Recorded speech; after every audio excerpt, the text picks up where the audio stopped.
এই মানটা আগে এখানে বসিয়ে নিই। তার মানে ন্যাবলা ডট, আচ্ছা এবার এই ন্যাবলা আর ভেক্টর মানে ন্যাবলা এফ অফ আর এটা সমান আমরা পেয়েছি এফ ড্যাশ আর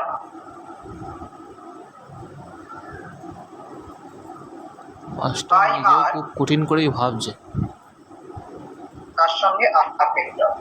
এটা বলো এটা সমান কি লিখবো? এটা কোন ফর্মে আছে? সেই ন্যাবলা অফ একটা scalar function into vector function, nabla of phi into F ওই ফর্মে রয়েছে।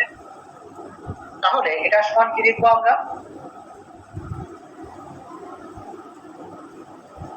এই যে এই সূত্রটা আগে বারবার ব্যবহার করছি আমরা, nabla dot F G vector, এটা সমান কি লিখেছিলাম যে ন্যাবলার সঙ্গে জি ভেক্টর, ন্যাবলার সঙ্গে স্কেলার ফাংশন তার সঙ্গে ডট ভেক্টর ফাংশন, সেটা আগে লিখে নিই আমরা।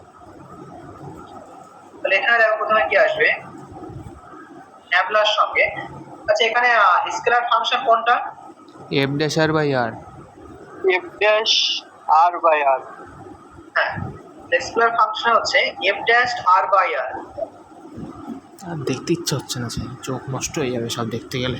এটা ডট আর ভেক্টর, হ্যাঁ ডট ভেক্টর ফাংশনটা হচ্ছে এখানে আর, ডট আর ভেক্টর সত্যি জটিল প্লাস কনসেপ্ট।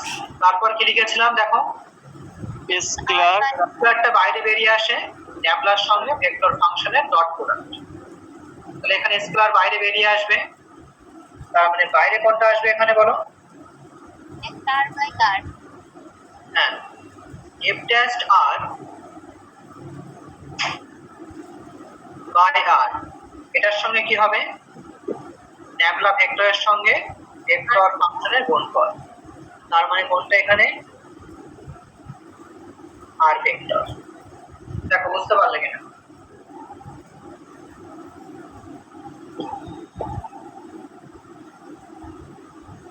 হ্যাঁ দাদা বুঝেছি। আচ্ছা সমান, আচ্ছা আমি আগে এই যে দ্বিতীয় মানটা এসছে এই যে F dash R by R nabla vector dot R vector, এই মানটাকে লিখে দিচ্ছি। আচ্ছা nabla vector dot R vector এটা মানে কত? 3 3। তো দ্বিতীয় টার্ম কত আসলো? 3 F dash R by R, এটাকে লিখে নিয়ে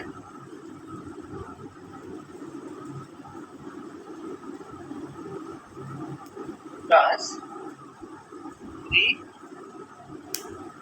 F dash R by R. বেশ, দেখো প্রথমটার সমান কি লিখবো? দেখো প্রথম মানটা আমরা অলরেডি বার করেছি, কি করে বুঝবো? দেখো আমরা এখানে ন্যাবলা এফ অফ আর সেই মানটা এখানে বার করেছি।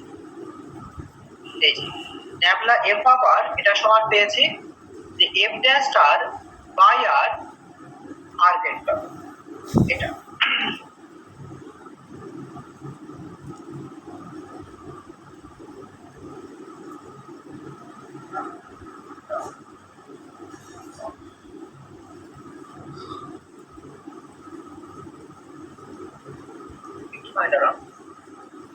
জটিল কনসেপ্টে ভাবলে জটিলই হবে সব। একটা অতনু স্যার করেছিল ডিডিএক্স অফ ওইটা, ওই ডি টুকে আমরা ডিডিএক্স লিখতে পারি। তারপরে এখানে আমরা বার করেছি nabla of F of R এটা সমান হচ্ছে 1 by R DF D R into R vector. তাহলে এখানে দেখো এফ অফ আর এর পরিবর্তে কত আছে? F dash R by R. তো nabla of F dash R by R এই মানটা পাওয়ার জন্য আমরা এফ অফ আর এর পরিবর্তে এই এফ ড্যাশ আর বাই আর বসালে এইখান থেকেই আমরা মানটা পেয়ে যাব। কি বললাম বুঝতে পারলে?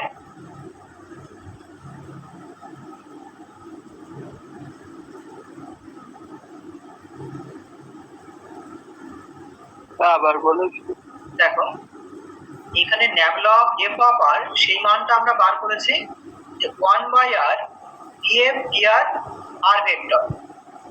আর আমাদের এইখানে লাগবে যেটা যে nabla F dash star by R, এইখানে যদি আমরা এই এফ অফ আর এর পরিবর্তে F dash star by R বসাই, তাহলে এইখান থেকে আমরা এই মানটা পেয়ে যাব। সেই মানটা কত আসবে বলতো? এখন আমরা বললাম কি যে এফ এর পরিবর্তে আমরা এই ফাংশনটা বসাবো, F dash R by R, nabla of F dash R by R এটা সমান কত আসবে? এখান থেকে বলো 1 বাই আর থাকবে ডি ডি আর, আর এফ এর পরিবর্তে এখন কত বসাবো? এফ ড্যাশ আর বাই আর তার সঙ্গে আর ভেক্টর। বুঝা গেল? হ্যাঁ। আচ্ছা, কমপ্লেক্স কনসেপ্ট। এটা সমান দেখো বাইরে একটা 1 বাই আর ছিল, মানে এই যে 1 বাই আর বাইরে ছিল ওটা লিখে নিয়েছি, তার সঙ্গে ডি ডি আর ওটাকে লিখে নিই, ডি ডি আর। এবার খেয়াল করো এইখানে যদি এফ অফ আর থাকে তাহলে এইখানে এফ এসেছিল, এখানে ফাংশনটা কত আছে দেখো F dash R by R. এখন এফ এর পরিবর্তে কত বসাবো আমরা? F dash R by R. তাহলে E D R of F dash R by R, এটা হলো। আর কি আছে এখানে? তার সঙ্গে আর ভেক্টর, এই হলো আর ভেক্টর। আর কি বাকি আছে? ডট আর ভেক্টর এইখানে ছিল, এটার সঙ্গে ডট, এই হলো আর ভেক্টর। দেখো এই লাইনটা বুঝতে পারলে কিনা?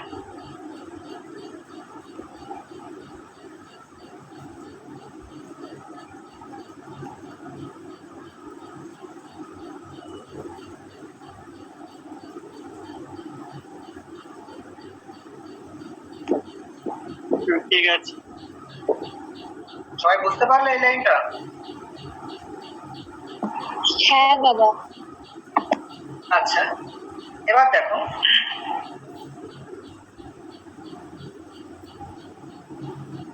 আমরা ডেরিভেটিভটা করবো এখানে, আর এই আর ভেক্টর ডট আর ভেক্টর এটা মানে হলো আর স্কয়ার।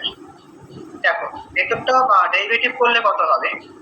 এটা দুটো ফাংশনে গুণফল আকারে আছে, একটা ফাংশন 1 বাই আর আর একটা হচ্ছে এফ ড্যাশ অফ আর। তাহলে বলো ডেরিভেটিভ করলে কি আসবে আর এর সাপেক্ষে? প্রথমে যদি আমরা 1 বাই আর কে স্থির রেখে এফ ড্যাশ আর এটাকে আবার ডেরিভেটিভ করি, তাহলে কি আসবে এখানে? কি দরকার, ভাগের ডেরিভেটিভ করলেই তো হয়ে যায়। 1 by R F double dash R, F double dash R, আর বাইরে একটা 1 বাই আর গুণ ছিল, সেই জন্য 1 বাই আর স্কয়ার। তারপর কি হবে? এফ ড্যাশ আর কে স্থির রেখে 1 বাই আর এর ডেরিভেটিভ। আচ্ছা, 1 বাই আর ডেরিভেটিভ করলে আসে 1 বাই আর স্কয়ার, বাইরে একটা 1 বাই আর গুণ ছিল, 1 by R cube F dash of R. আর পরেরটা যা আছে তাই F dash of R by R. দেখো তাহলে এখন যদি এই আর স্কয়ার দিয়ে ভেতরে গুণ করে দেওয়া হয়, তো ভেতরটা কি আসে? দেখো ভেতরটা কি আসবে এখানে? এফ ডাবল ড্যাশ অফ আর, তার মানে আসলে ডি টু এফ ডি আর টু। আচ্ছা, আর এখান থেকে কি আসতো? এখন আর স্কয়ার দিয়ে কাটলে এটা কত আসতো? Minus 1 by R F dash of R plus 3 by R F dash of R, যোগ করলে কত আসতো এই দুটো? 2 by R F dash R. F dash R by R. না না, 2 এখানে কত ছিল? 3 by R F dash R, 2 আর এখানে কত আসছে? কি যে minus 1 by R F dash R, যোগ করলে কত আসে? 2 বাই আর এফ ড্যাশ আর। হ্যাঁ,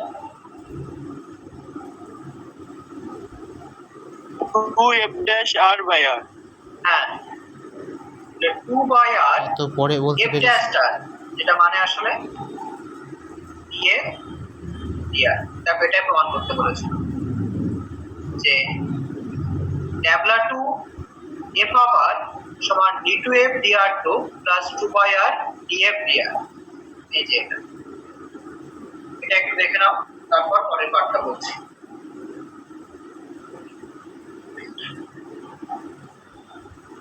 এত জটিল কনসেপ্ট তো মনে হয় অতনু স্যারও করায়নি। এটা কি অবস্থা রে ভাই।